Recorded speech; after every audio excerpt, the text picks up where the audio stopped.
Greetings, everybody. Welcome to the Wednesday, March 2nd, 2016 episode of Free Webinar Wednesdays. This is Eric Cook, and I'm a digital strategist over at WSI Internet Marketing, where we work with businesses and organizations on helping them better understand and leverage the power of the internet as a strategic business tool.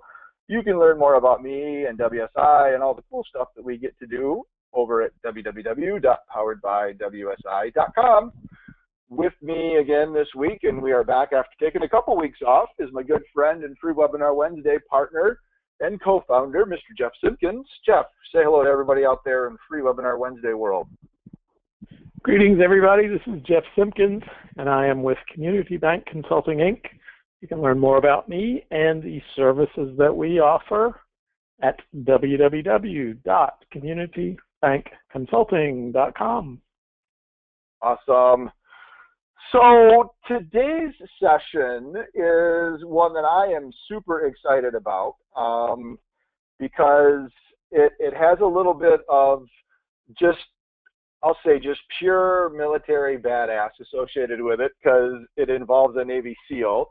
It involves a very close personal friend of mine who's been on Free Webinar Wednesdays before, Kathy Roach Wallace. Her and her daughter participated in some events that Don actually put on, which is how I come to know of Don. And it's got a little sprinkling of social media because I kind of rolled the dice and I reached out to Don actually through LinkedIn and said, hey, if there's any chance that you'd ever be interested in being our guest on this little webinar show that my buddy and Jeff and I put on, I'd love to have you on just to talk about anything that you want to talk about. And he jumped right back and said absolutely, and he's got a cool endeavor coming up later this year that we're going to talk about, amongst other things. So it's got a lot of really interesting components that brought this show together. So I'm really excited to get things going. But before we do, just a couple of housekeeping things. Want to remind everybody that Free Webinar Wednesdays is recorded and made available at freewebinarwednesdays.com. So after today's session, we'll post that up. And if you'd like to share it with a friend or a family member or a coworker or colleague, whatever, point them back to Free Webinar Wednesdays, and they can go ahead and watch the recording and maybe even subscribe and join us down the road. And we like Free Webinar Wednesdays to be interactive. And so in your control panel, which is likely floating on the right-hand side of your screen, you'll see a chat or maybe a questions area. If you've got something that you'd like to ask Don as we're going through the presentation, and I suspect you'll get a lot of questions, feel free to go ahead and type it into the chat function, and we'll go ahead and we'll ask those when there is a break in the action. And then lastly, just as a courtesy to those of you that might be dialing in on the telephone, as a maybe reminder to some, but a notification to others, if this is your first time with us, the default number that's provided as part of the GoToMeeting session actually is a number that directs you up to Canada. So if you're calling on a cell phone or you're calling from the office and you don't happen to have international calling plans and you're dialing from the United States, there is an international number beneath the phone number that you can click on, and that'll give you a list of numbers all over the world, and you can pick United States and dial in there, and that way you're not going to get surprised with a hefty long-distance charge. We certainly don't want Free Webinar Wednesdays to cost anybody anything. So with that, it is my great pleasure. I'm going to start working the magic here of GoToMeeting. We had, as joking with Jeff just briefly, some minor little technical challenges when we were getting started, and Don got it all figured out and dropped off and was calling us back, and I said, you know, this is probably the one guest that I'm not going to tease or make fun of for not being able to figure out how to use GoToMeeting, because he's a Navy SEAL and I'm sure he could probably track me down and make my life really uncomfortable. So we're not going to do that. We're excited to have you with us, Don, and you should now have a message on your screen that says show my screen, and then we can see your PowerPoint, and then we'll officially go ahead and get rolling. Do you see that? Yes, I do, Eric, and I just hit it, and my presentation is up. Beautiful. All right, we see a nice sunny background, and now we see your presentation. So if you want to go ahead and throw it into presentation mode, we are good to go. So without further ado, I welcome Don Mann to this week's Free Webinar Wednesdays. Take it away, Don. Hey, Hey, thank you, Eric. It's nice talking with you, and I appreciate you inviting me on your show. And nice to talk with you too, Jeff. Thank you, Don.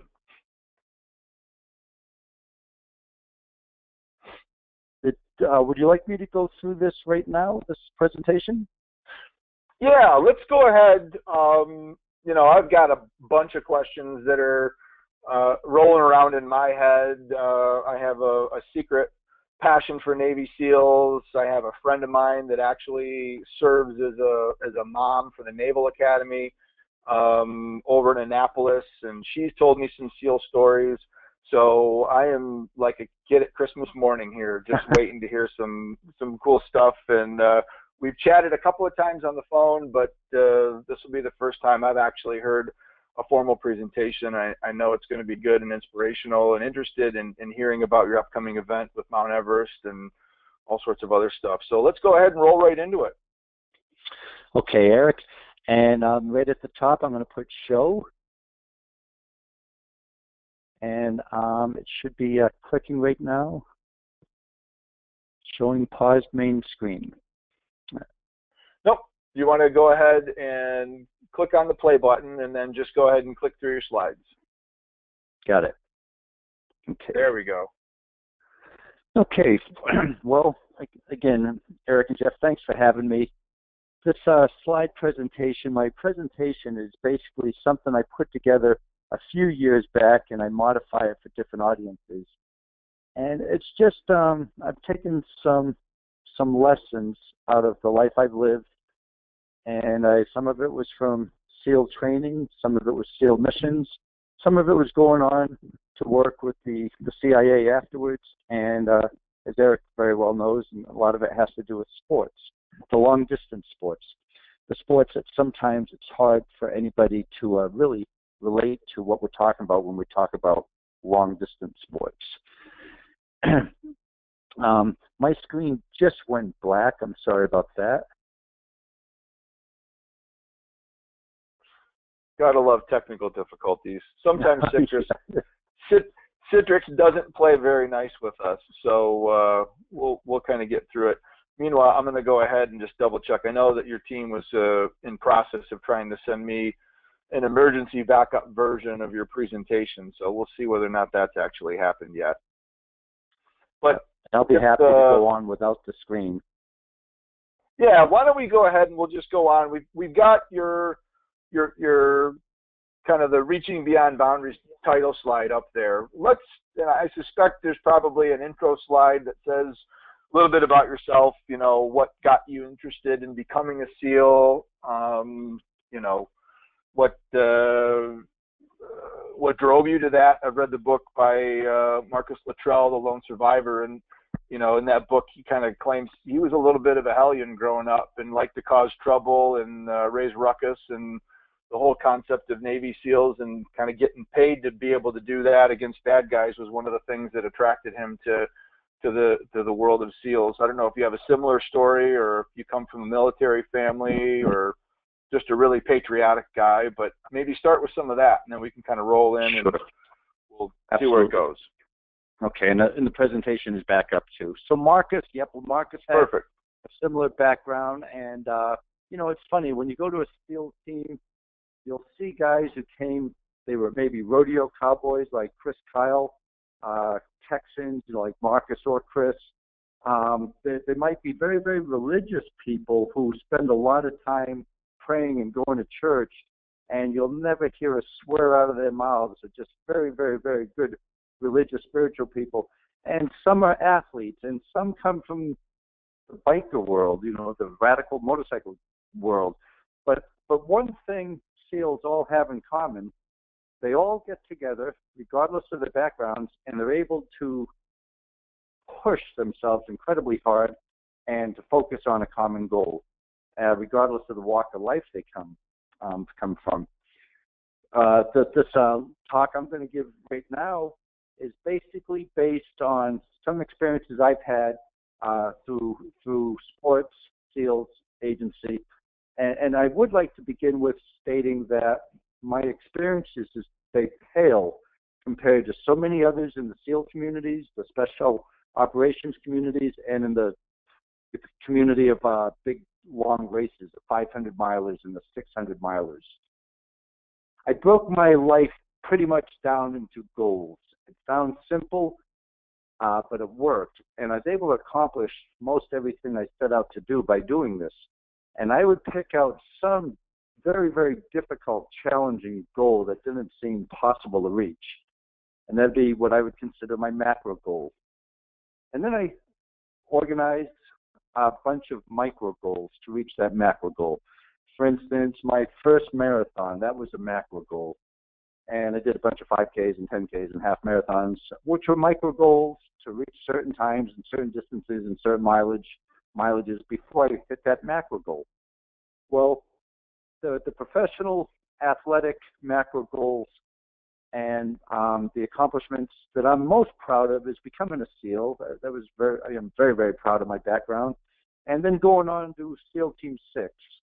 You have to spend a number of years at the other SEAL teams, and you have to meet a lot of criteria before you can even ask to be selected for SEAL Team 6. So that was a macro goal.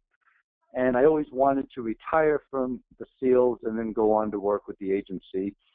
And once the Ironmans came about and triathlons got very popular, I was one of the first of the Ironmen. I'm at the age, so when that sport first started, I was right there and I was able to do some of the first Ironmans in Hawaii. And then the sports got longer and longer and longer with the Great Galois and the Primal Quest, and those were the 10-day, 500 to 600 mile adventure races.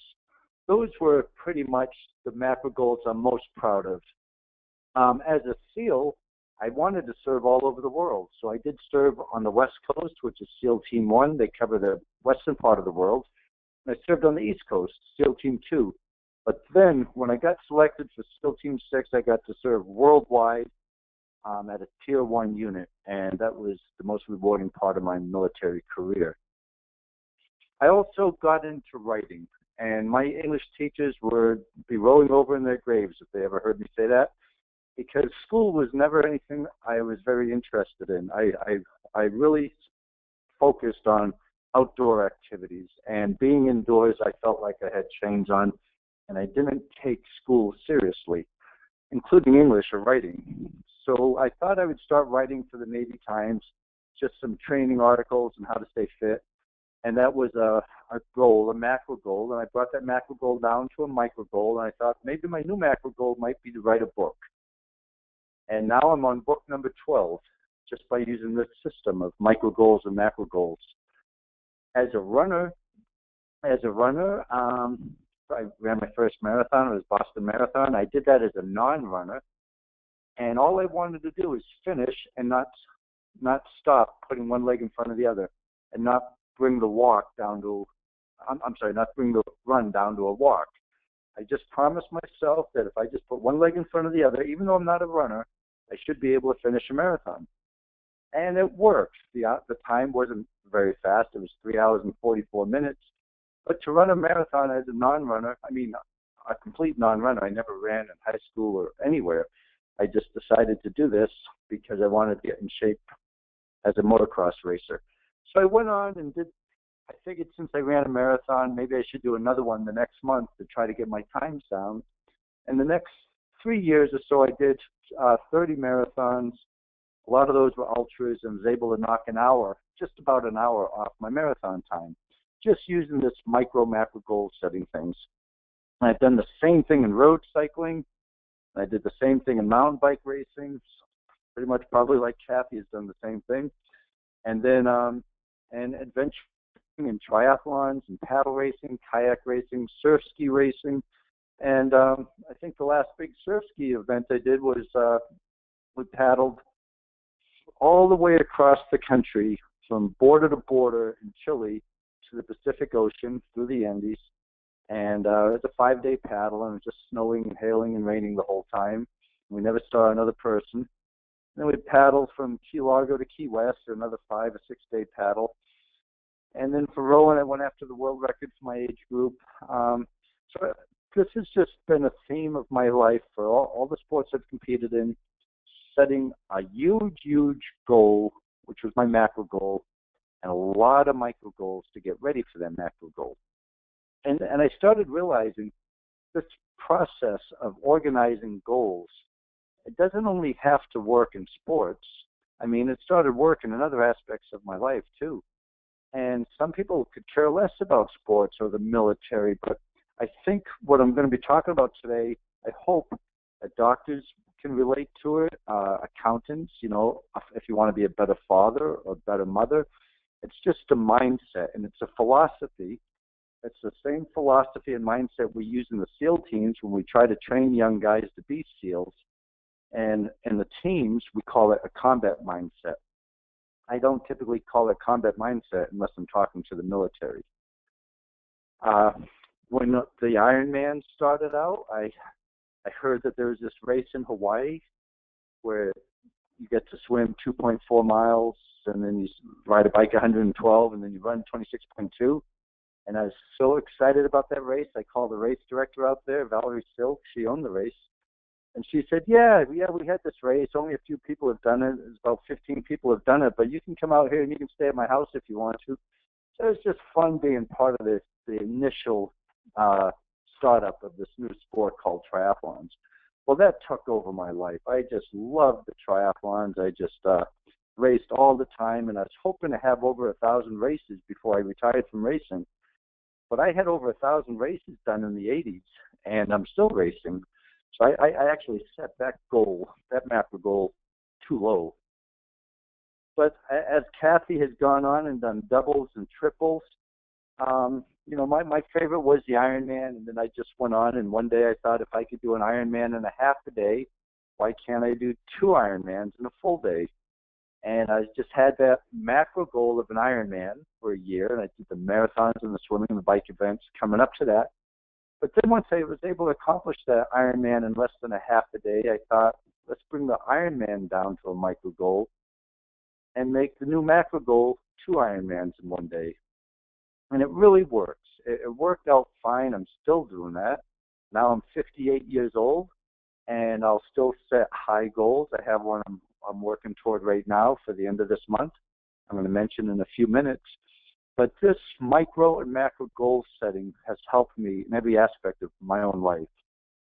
And I personally believe that the real tragedy for most people is not that they set their goals too high and they don't reach them. I think most people set their goals low, too low, and they do reach them.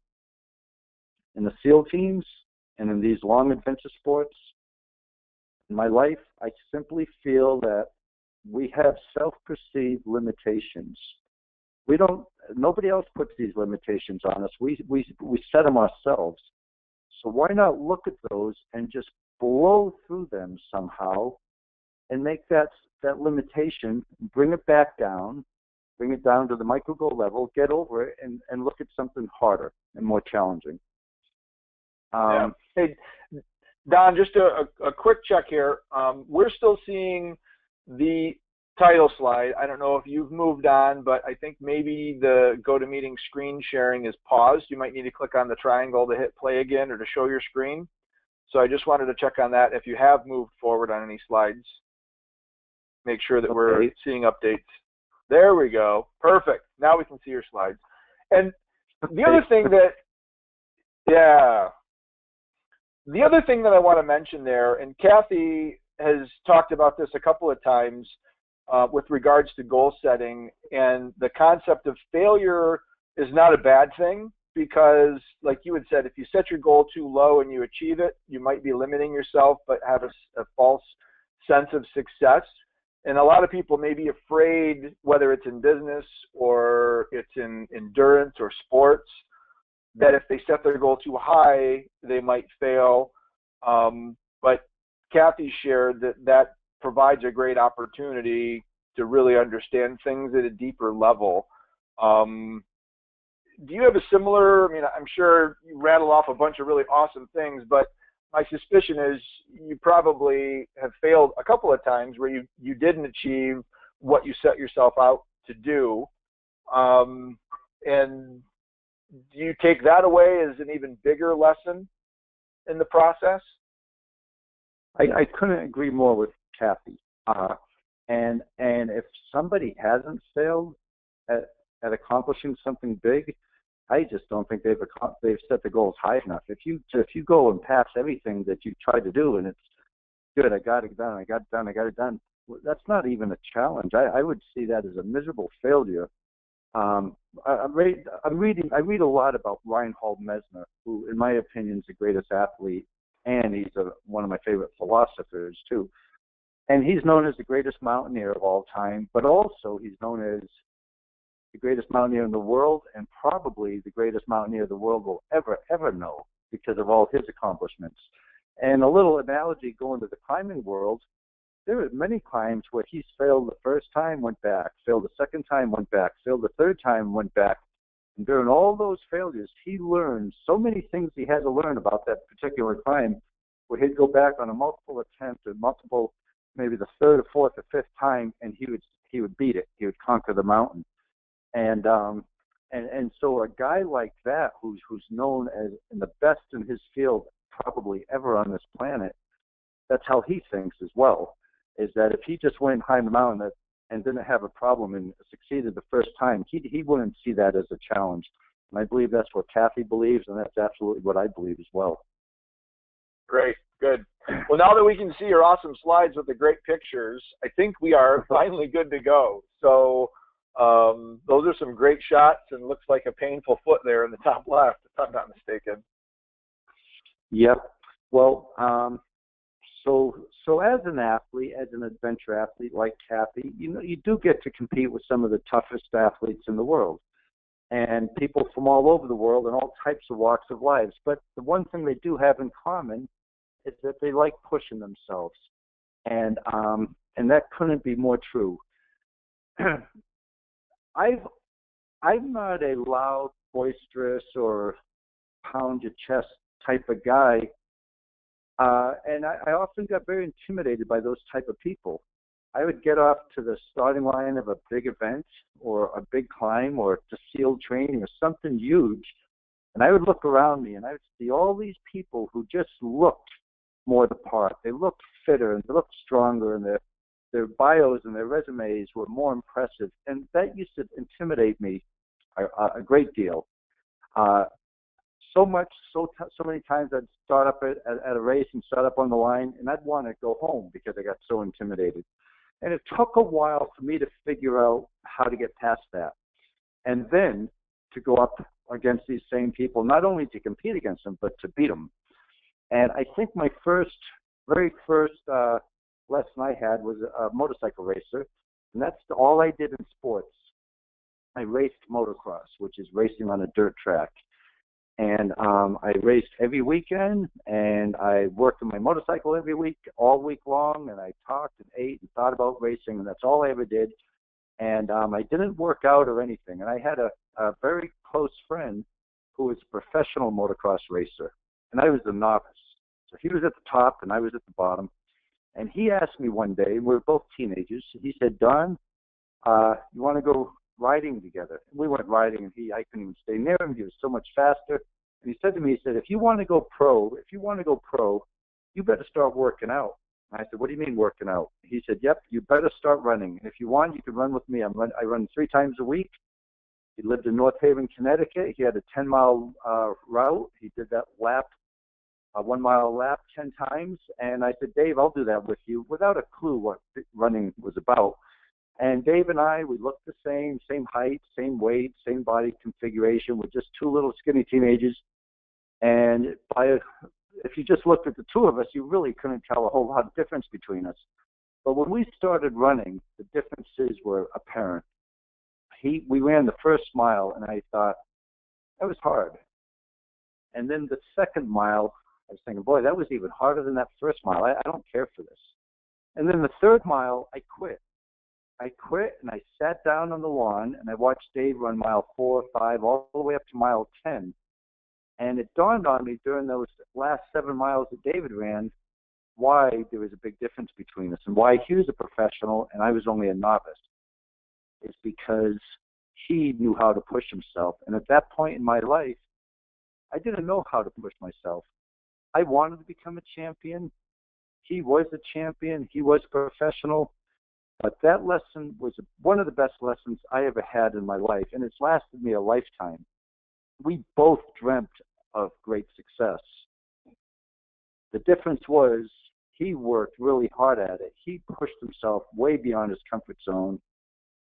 I liked it. I loved the idea of becoming a professional, but I wasn't willing to make myself uncomfortable. And that was one of the greatest lessons of my life. And David Keller went on to become a New England champion, a professional, and I remained novice because it wasn't because of my body or my physique or anything. It was because my mindset was so weak. So David is the one who said, Don, you should start running races. Why don't you start running races? That'll get you motivated to train more, and then you can, race motocross, but just start running so you get fit for motocross. I said, wouldn't they have running races? I can't believe anybody would have anything as simple as a running race. He said, yep, there's one coming up in a couple of months called Boston Marathon in April, and it's 26.2 miles, and I couldn't believe anybody could run 26.2 miles. I did a little bit of research and found out there's a lot of old people who do it, a lot of people with heart ailments and prosthetic legs and heart ailments and cancer. And I was thinking, look at all these people who have all these challenges, physical challenges, and then they go off and they can run 26.2 miles. Why can't I do that? And that's what inspired me to just go out there as a non-runner and put one leg in front of the other, because I knew it was going to hurt, but I wanted it to hurt. And it was the first real goal that I achieved. Well, that worked out well. And then I got to meet Dave Scott before his first Ironman. And Dave Scott, of course, is one of the most famous Ironman legends in the world. And before he did his first one, I was on my second one at that time, I asked him, and we knew he was going to do really well because of his times, the swim times especially. I said, David, how do you stay in such good shape? He said, well, Don, the sports medicine doctors tell me I'm wrong, but I just work out every day. Some days, if I can't get much done, I'll do at least a half hour. So, boom, the light bulb went on in my head. I was thinking, okay, I'm going to do that this year. And then I did it the following year. But then I was able to keep that up for 22 years, over 22 years, under 23 years, but over 22 years, I didn't take a day off. And it helped me so much as a lifelong athlete, and it wasn't difficult to just, before the 24-hour period's up, I have to do a workout. If I can't do anything, at least I'll do something for a half hour. And it worked. And now I'm finally, my life is taking form, and I know how to get things done. I'm learning how to go after the big goals and getting them done. And when Hawaii, the triathlon came about, the Navy, I was in the Navy as a young guy in the Navy, way before I was a SEAL. And I asked them if they would send me out to Hawaii, and they did. And, just a handful of people had done the race. And I brought my Motorbacan bicycle. It cost over $100. I was all excited about this bicycle. And we flew out to Hawaii, and I took the bicycle out of the box in the bathroom, the cardboard box. I was walking through the airport, and then I started getting nervous. And then I saw a really fit-looking, blonde-haired guy who just very much, to me, looked very intimidating. He was muscular and tanned. He had a beautiful Bianchi tri-bike next to him, a bike set for triathlons. And he looked at me like, you're doing this race? I can't believe you're in this race. I was a white pasty kid from Rhode Island, and back then the Ironman was in the winter. And so I was, I haven't seen a sunny day in many months. So just the feeling I got by him looking at me made me worried. The next morning we had to sign up, register our bikes, and register for the race.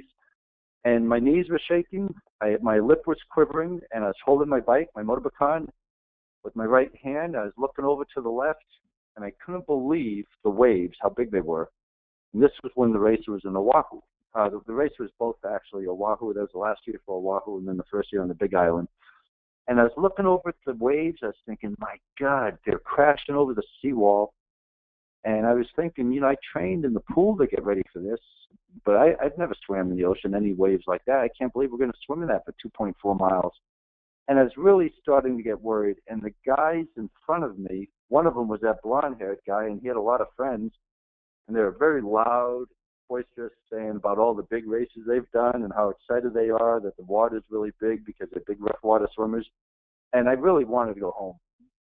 And then the blonde-haired guy who I saw in the airport and looked behind him, and he looked at me, and he said, "You're in this race?" I said, "Yep." And he said, "What is that?" "That's my motorbacon." I said, "A motorbacon?" And he laughed, and all his friends laughed. He says, "What's a motorbacon? What's on it?" And I told him. He said, "You know, my pedals, these titanium pedals on this Bianchi, cost way more than your bicycle does. You're really going to do this race?" And I swear, Eric, I just wanted to go home.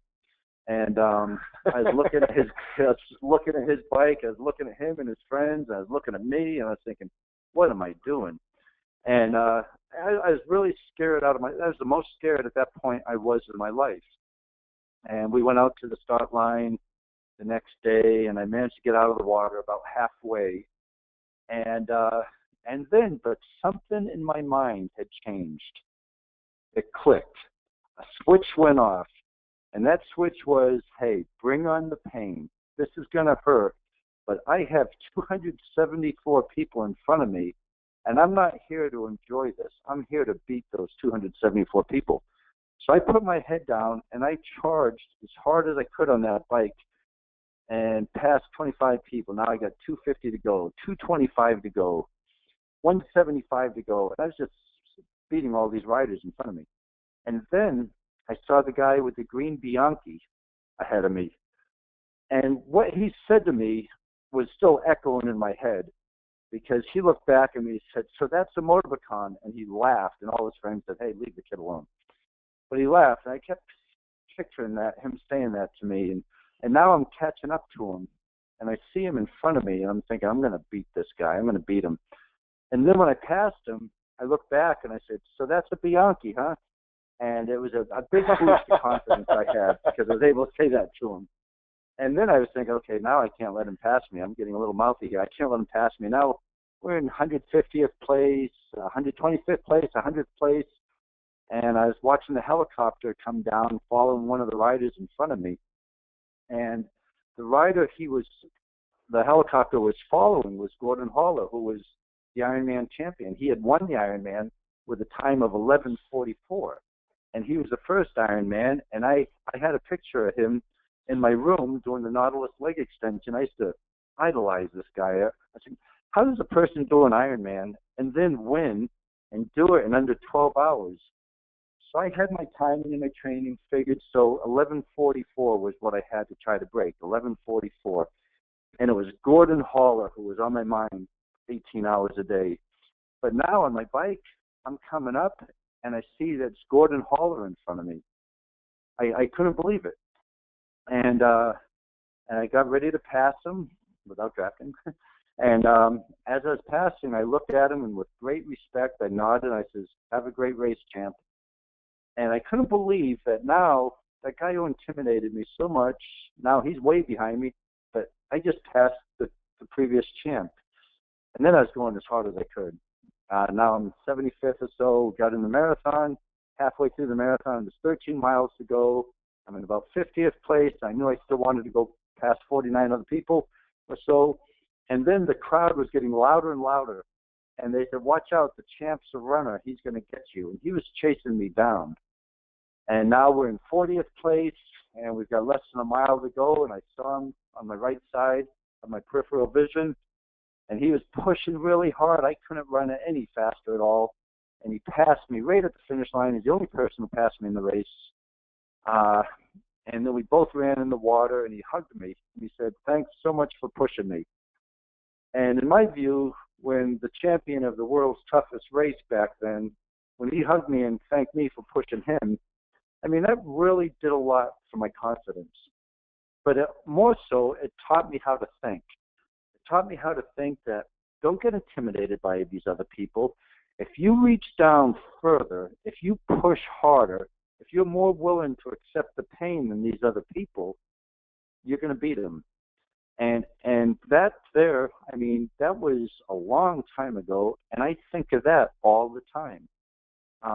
Gordon Haller went on, he's in the Ironman Hall of Fame for winning the first Ironman, but just to be back there and have that experience, it shaped my life, and I'll never forget it. And I took that lesson, and I started thinking, an Ironman, that was my macro goal. And I broke his time of 11:44. I did 11:41. I was so excited. I started thinking, if I could do one Ironman in a half a day, why don't I make the Ironman a micro goal and make the double Ironman a two Ironmans, as Kathy's so familiar with, the doubles and triples. Why don't I make that a macro goal, trying to do two Ironmans in one day? So I did that. My new macro goal was a double Ironman, and that's 4.8 mile swim, 224 mile ride, and a 52.4 mile run. Everything went fine in the water. 224 mile bike ride went well. First marathon went well. And then about mile 32, I started dry heaving, started seeing the white stars. I felt like I was choking up a pork chop bone sideways out of my throat. It was very, very painful, and I passed out. And I woke up, and I had the bile on my chin. And I looked around, I saw runners and riders, and I was wondering why I was sleeping outside. And it dawned on me I'm in the middle of this race, and I got up and finished. And the reason I love that happened to me is because it proved to me that all those times before that at double Ironman, all the times I thought things were too hard or too difficult or too painful, I was wrong. Because if something is too hard or too painful or too challenging, my body would have told me, and I would have passed out, and I would have got my break. And that's exactly what happened. I passed out, I got my break, I woke up, and I was able to finish the race. So it just proved to me all those other times when I quit early without pushing myself to complete exhaustion, that I quit too early. So as I mentioned at the beginning of this talk, my accomplishments as an athlete and as a SEAL, they pale in comparison to so many other athletes and so many other people in the special operations community. A double Ironman, to me, is a pretty big deal. But there are people, Kathy being one, who's done numerous doubles. There are people who've done 3 Ironmans in a row. There are people who've done 5. There are people who've done the Deca, which is 10 Ironmans in a row. One time they had a double Deca, 20 Ironmans in a row. And then last year in Italy, they had 30 Ironmans, which is basically an Ironman a day, 30 days in a row, which means that individual athlete is swimming 72 miles, riding a bike 3,360 miles, and then running 786 miles. And the difference between them and other people, they just really, really, really know how to reach way down deep inside to get the impossible done. And the triple Deca for them was their macro goal, and their micro goals were 10-time Ironman, 5-time Ironman, 2-time Ironman events. Mark Allen is a big hero in this sport, and Mark said, a man must not withdraw from the sport without at least once in his or her lifetime giving everything they have. And I think that works for being a father, a brother, a banker, a doctor, a nurse. Back in the early days of these triathlons, there was a young woman who came out to Hawaii one year, and ABC Wide World of Sports captured her coming across the finish line. And it made this little obscure sport world famous because Julie, her name's Julie Moss, she came across, she finished the bike ride, she was finishing up the run, she was having difficulties. And before she got to the finish line, she had collapsed. And she had defecated in her pants and urinated in her pants and started throwing up. And she didn't know how to quit. She didn't know the meaning of quitting. She kept crawling and crawling and crawling until she went through the finish line. ABC Wide World of Sports captured that, and it changed. After that year, every year we had 2,000 people trying to sign up for the Ironman. And people saw that was just an example of what the human spirit's capable of doing. She could not quit. She couldn't bring it to herself to quit. And this is the attitude I'm talking about. Kathy's gone on to do the RAM, the Race Across America. I have so much respect for her and the others who've done it. I attempted that back before it was a race, before it was called the RAM, the Race Across America. It was a 3,000-mile race, and actually I was being stationed from the East Coast over to the West Coast. I was in Rhode Island, and I was being stationed in Camp Pendleton, California, outside of San Diego. And I was thinking, it's 3,000 miles. I have 10 days travel time. I guess if I did 300 miles a day, I could just ride my bike cross country. And so I was under some pressure. Well, we made it about halfway. I went with another rider who gave up on me. He wanted to do 100 miles a day after a while, and I wasn't interested in doing 100 miles a day. I told him, I said, Jay, anybody can ride a bike 100 miles a day. We're here to set a world record. So we packed up the bikes, and I thought I'd do it some other year. Well, that year, it's never happened. And now I've got I'm one of those people with an excuse. Well, I was setting a world record, and then I have some lame excuse because I didn't have my mind strong enough and my plans figured out. And that, as Robert Service has said, sometimes it's not the mountain that wears you out. It's just that grain of sand in your shoe. It wasn't the ride that I couldn't do. It was me not having a mindset powerful enough to get over the obstacles and just going on my own to finish that ride. So it's just a regret I'll have for the rest of my life. As we know, the marathon evolved to the triathlon. The triathlon evolved to the adventure race. And adventure racing, it's where I met Eric. Something I love so much that I don't even have the big ones really anymore, the big 10-day races. What I loved about adventure racing was the same thing I loved about selecting people through SEAL training and training people to be SEALs.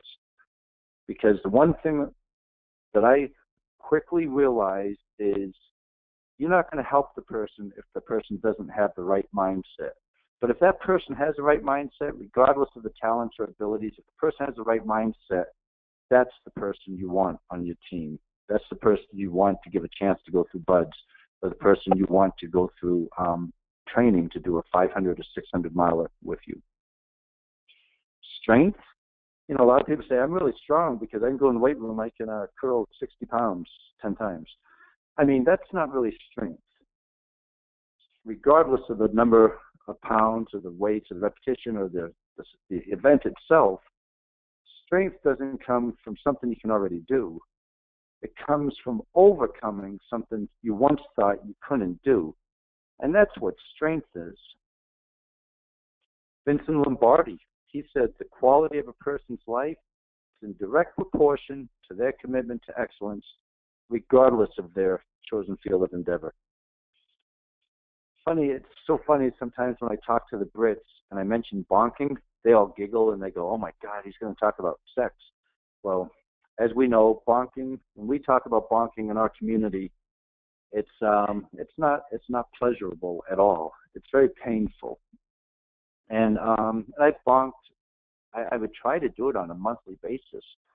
I tried to push myself at some point where I was hallucinating, bonked, crashed out, where I couldn't move, at least once a month. The reason I like doing this is because I like filling that void. I didn't know how much I could push till I went over my limit and I would bonk or hallucinate or pass out or bleed or something bad would happen. And I felt if I wasn't pushing it that hard for my teammates, for my team, or for myself, I wasn't giving it my all. And I thought like that for decades. We all have bodies that fail. Nobody has a body that can go on forever and keep going without at some point failing. Unless, like we talked about earlier, the challenges they push on their bodies aren't challenging enough. What I felt about bonking and pushing myself to the point of hallucinations and bleeding and unconsciousness, I know it sounds extreme, but I have a point here, is I knew pushing myself that hard was eventually bad for my body. But what it did, it made my mind so much stronger. And I did a lot of this before becoming a SEAL.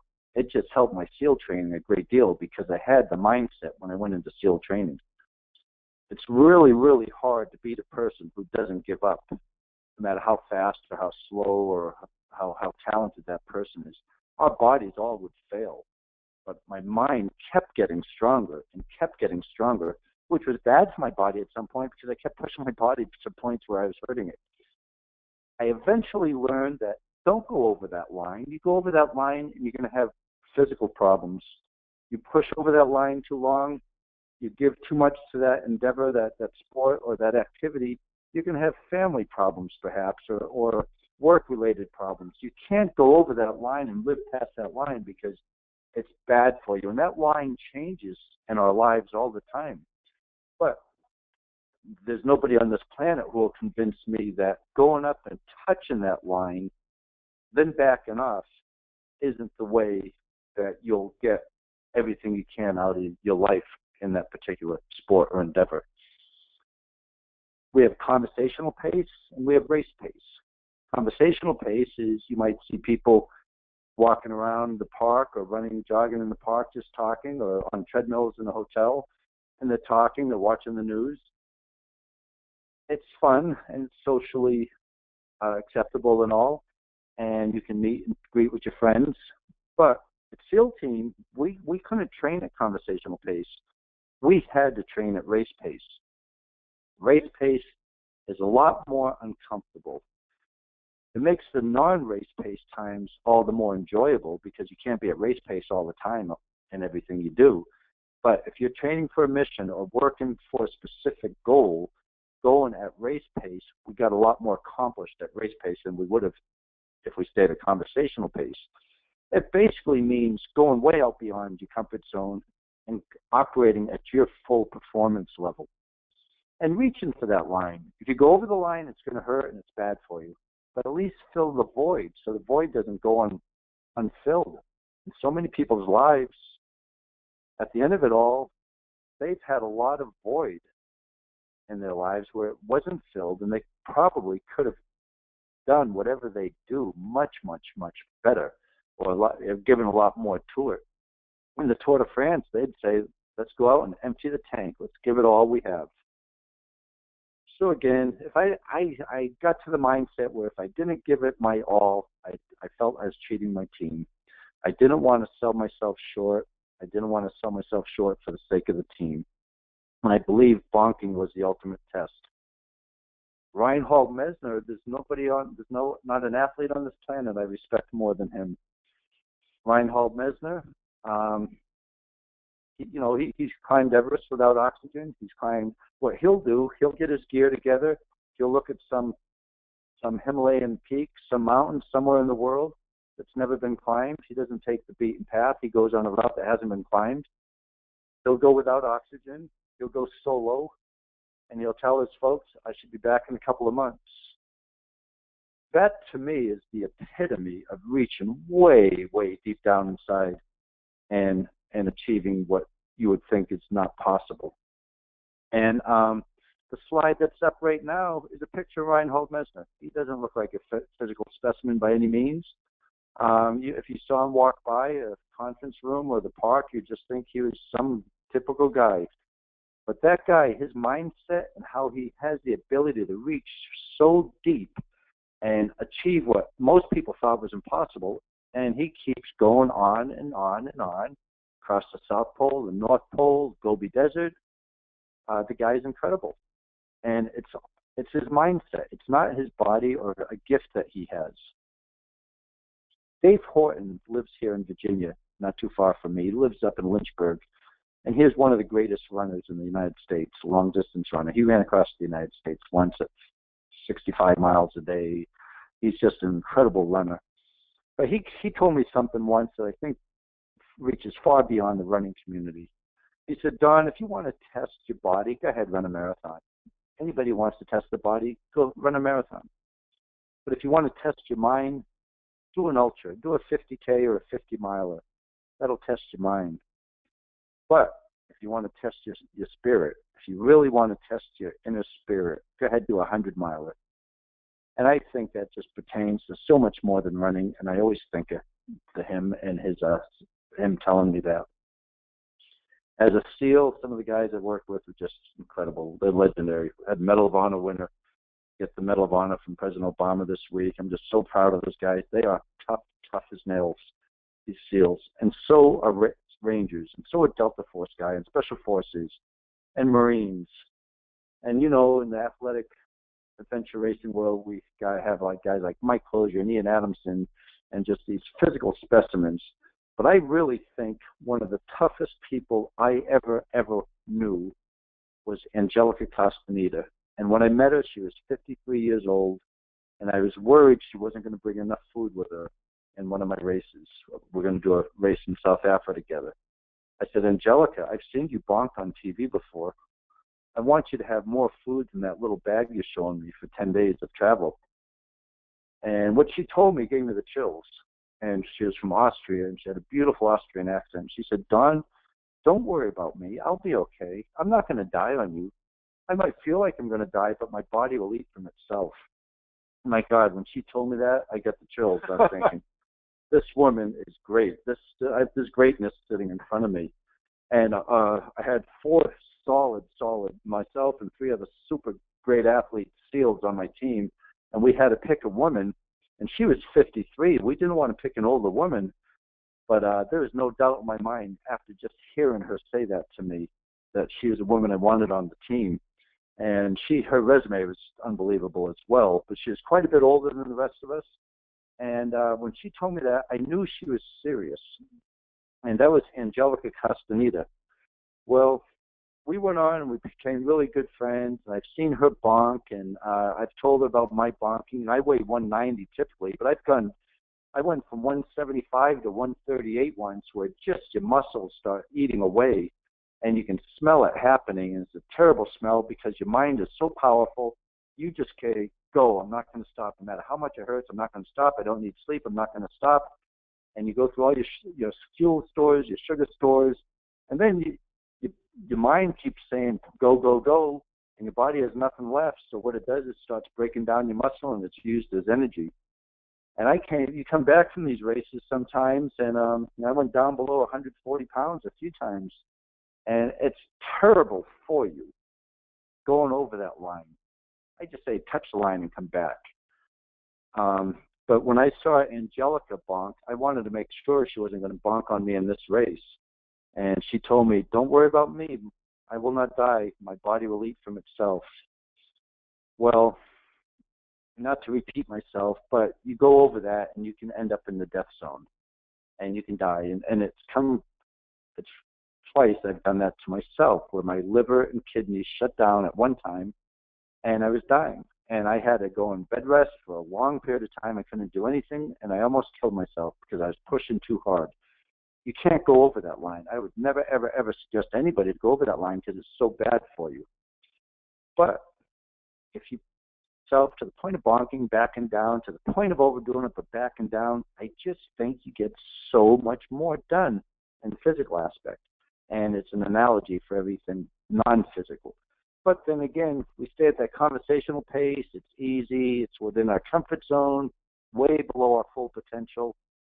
You know, there's just so many things, I think, that don't get done. As you know, as Kathy knows, you can run up and down these mountains for day in and day out. And we were doing that. We were 6 or 7 days on our feet. And if you tuck your fingernail and went over and over and over on the side of your desk there, it gets loose, it'll get turned brown, then you have to peel it off if you keep hitting it. When you're running up and down these mountains with trail shoes on or running shoes, that happens to your toenails too. And they get loose, and then you have to peel them off. And it's painful.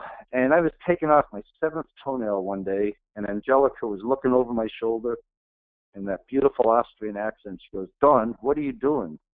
I said, I have to remove this toenail. It's coming off. And she yelled at me. She reprimanded me. She said, Don, if you were serious about the sport, you'd have those toenails removed before the race and have the skin sewn together so they don't grow back. And she was as serious as a person could be. And I'm being reprimanded by this older, beautiful woman who we had on our team. And that's the only thing we ever had an argument on, because I just didn't have that done. Well, you know, it sounds disgusting. But on the slide I have there right now, it's a person's feet without toes. Well, that's Reinhold Messner. That's him he lost his toes to frostbite. He lost 7 of his toes to frostbite, and he still didn't let anything like that stop him. Who cares if you're missing toenails? In his view, who cares if you're missing toes? It didn't stop him from climbing other mountains and crossing deserts and continents. And then bring that to the veteran. Look at the poor vets we have come back. Some are missing all 4 limbs. Some have 2 limbs, legs amputees, arm amputees, and they're doing incredible things. Not only do they raise their arm hand and say, "I'll go fight for my country," they come back, PTSD, missing limbs, and they're going on to do the greatest things. And I'm so inspired by these young vets and feel absolutely terrible what they've gone through and what they go through for the rest of their lives. So the toenails, to toes, to limbs, things can always be that much worse, and we can't let it be a crutch to say, "Oh, well, I could do more if only." We can't do that. Sir Edmund Hillary, of course, I'm in a Sherpa, climbed Everest, first to summit it, 1953. And when I do these talks, I don't try to talk anybody into climbing a big mountain or anything like that. But Sir Edmund Hillary, his philosophy was, it's not that mountain we're trying to conquer, but we want to conquer ourselves. Let's get everything we can from ourselves. A couple of years back, we went and climbed the Grand Tetons. I went with some great climbers, and we did a 2-day climb. We did it in a day, and we were all proud of ourselves, and all like, "Hey, look how tough and everything we are." Anyways, we get back down, we're guys, and Nancy Stevens comes down, and she just did the same thing we just did, with the exception of she wasn't a mountaineer. She had very few climbing abilities. She wasn't really an athlete, and she was blind. And that's just that human spirit, that combat mindset that inspires me so much. People like that who can reach way, way down inside and do things that are just very difficult. Climbers have a saying. They say the experienced climber is not intimidated by a mountain, but they're inspired by the mountain. And the persistent winner is not discouraged by a problem, but is challenged by the problem. And mountains are created to be conquered. Adversities are designed to be defeated, and problems are to be solved. So we use climbing as an analogy for other aspects of life. In SEAL training, Hey, Don. Don, yes, sir. I just want to interrupt. I know we're at the top of the year, and we got a little bit late start due to some technical issues. So if folks that are listening live do have to drop off, we certainly understand that. The recording will capture the rest of what you have to say, because I know you're going to talk a little bit about your upcoming Everest expedition. So we're going to go ahead and just push on, and we've got a few more minutes here that we can spend for sure. But I just wanted to let folks know that if you do have to drop off, please feel free to come back to freewebinarwednesdays.com, and you can catch the recording and the last bit of Don's discussion today. Alrighty. All right. Well, there we go. This is the philosophy we use to push people. This is philosophy we use that we want to have people who are going through SEAL training to have. They don't have many options. They have one option: to have this mindset or not to have this option, this mindset. Because when they're going overseas, they're going over places. Right now, the military is in 89 different countries, and a lot of these places these guys go to, they go there and people want to take their lives. They have to have this mindset. SEAL training is the toughest training in the world, but it produces the toughest warriors on the planet. A lot of the ethics and the ethos come from the Spartans, and the Spartans wouldn't say, "How many enemy are there?" They'd say, "Where are they? We're going after them." And that's the mindset of a SEAL. Nothing's impossible. It's going to seem impossible, but we're going to go after it. So if you welcome this pain, you know it's going to be hard, whatever it is, training, racing, fighting, working hard. Why not just say, "I welcome the pain, bring it on," because pain breeds strength. Pain is good, and extreme pain is extremely good. There are 2 types of pain. Temporary pain of discipline. You have to get through the hard parts to finish and reach the goal. If not, you'll have that permanent pain of regret. And that's something we don't want to live with, a permanent pain of regret. So why give up the dream? Why not keep pushing? At some point, these guys doing log PT, they're all in a lot of pain. Some are going to quit, and for the rest of their lives, they'll regret it. Some are going to think, if I keep going, at some point, the instructor will blow the whistle, and I'll get to go jump in the ocean and get a break. And at some point, I hope to be a SEAL. If not, you regret it, and you live with that regret for the rest of your life. These people in the military, they have to have this mindset.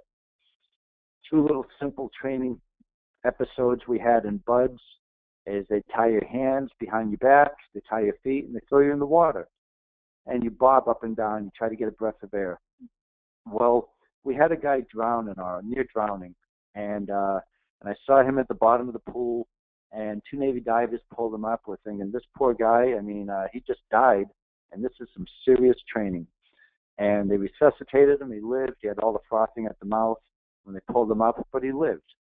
The next thing we had to do was we had to do a forward flip in the air, jump in the water, swim underwater, from one end of the pool back to the other. And all they said was, don't give up. Whatever you do, don't give up. I was thinking, well, that doesn't sound very hard. I said, if you give up, you're out of BUDS. We don't want to waste our time with you. If you pass out underwater, we'll pull you up. So don't feel bad for yourself. Don't think you need to breathe. Just don't quit. So we did it. I went under. I did my swim, and it was hurting. My head was hurting so much on the way back. Felt like there was an ice pick in my brain. It just was so painful. I shut up to the water, and I quit. And most of the class had quit. And the instructors were saying, those guys are weak. We don't want to waste our time with them. Maybe these 8 or so guys over here, we might be able to salvage them, and maybe them someday they'll be SEALs. The long story is they gave us another chance. And I was thinking, no matter what, I'm going to finish this swim underwater. And it still was hurting so much, and the pain was getting more and more severe. And I did pass out underwater, and they pulled me up, and I was able to graduate BUDS. And we just lost people because they weren't willing to push themselves hard enough. I needed that extra push at that point. So you could take a SEAL, you could take a warrior of any military service. You strip down all the weapons and everything away from that guy. That's not why he's so powerful. It's this mindset is why that person is so powerful. It happened on an accident when I had a parachute jump, a high altitude, high opening at 29,000 feet. Middle of the night, my oxygen mask snapped off. My head was pushed down really hard with a bad opening. I thought my neck had snapped. My jaw had been dislocated. I was seeing stars, and I was falling from 29,000 feet. I got my oxygen mask back on. I was able to my dislocated jaw. I was able to put it back into place and finish the mission and land not too far from my teammates. And I started realizing I love the way I'm thinking. I absolutely love it. It's working well.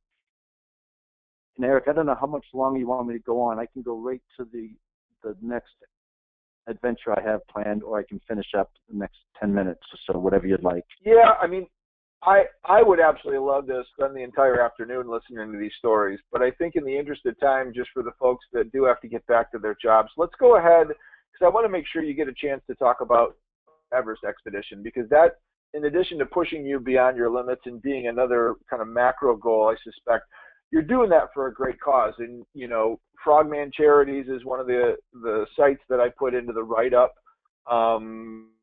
figuring out how you can take this propensity to push yourself beyond what most people would think is doable, and use that as a way to generate awareness for others and the veterans and the families of the SEALs that have been out. And some of them have come back injured, and some of them that haven't come back at all. I think what you're doing on Everest to try to raise awareness for that and generate some money to help those folks is a very noble thing. So let's get to that. Take us through the Everest, and then we'll go ahead and we'll call a close to this one.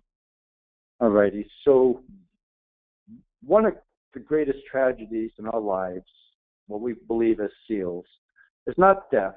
People will go to their death if they feel like they're doing the right thing. the greatest tragedy of our life is not death, but what we could let die inside of us if we allow it to. I talked quite a bit about goal setting, micro goals and macro goals. I'm 58 years old now, and I know there are a lot of big things left that I haven't done, and I still want to do a lot more in my life. I've taken all my athletic experiences and I grouped them up all into micro goals. And all of those are preparing me for my next macro goal. And I leave in less than a month, and I'm going to go to Mount Everest with the goal of summiting Mount Everest, the tallest mountain in the world. That's my physical macro goal. But I don't want to do that just for a personal goal. I want to do it as a personal goal, but also I want to do it for much more than that. I want to tie it in with something. I want to tie it in with the needs of our veterans. It actually stops me in my tracks. I lose my breath. I get emotional. I get choked up when I see these young veterans, PTSD, missing these limbs, coming back from war after being 18, 19, 20 years old, their life completely altered. And they did what we needed them to do. But now I believe the rest of us need to be there for them. I'm very, very fortunate. I got out unscathed, pretty much. But these young guys and these young ladies over there now, fighting for our country, coming back, with all the problems they're facing now, we need to help them. So I set another macro goal, and that is I'm going to climb Everest, but I'm going to do it in hopes to raise a great deal of awareness for veterans in need, and for all the charities that support veterans. And it is my goal to raise $1 million. I'm not putting a time limit on this. I want to raise $1 million for veterans. And I'm starting off by doing this Everest climb, and we're going to send daily dispatches out, and we're going to tie it in with a story from a veteran or a charity that supports veterans. And they'll be on the Frogman Charities website, the Frogman Charities Facebook page. Outside TV is going to be promoting it. Gala Wine's going to be promoting it. It's going to be promoted around the world. But the goal is, for this point, for the rest of my life, I am going to raise awareness and raise funds for the veterans in need. That's my presentation. I'm sorry it went on a little long, and I'm really happy to be doing this with you, and I appreciate the time to let me talk about what I'm doing for the veterans as well. No, absolutely. Our pleasure. So I don't know as if there's anyone out there that has got some questions. We'll allow a couple of minutes for that if you do have something, or Jeff, if you've got anything that you'd like to share. Like I said, I think I could probably stay on here and chat with you the entire afternoon and listen to stories, and a lot of the questions that I would ask, you'd probably say, sorry, Eric, I can't answer that. That's classified, but you can always try. Yeah. The things that are classified, most anybody with a top secret or a secret clearance will refrain, and they won't talk about those type of things.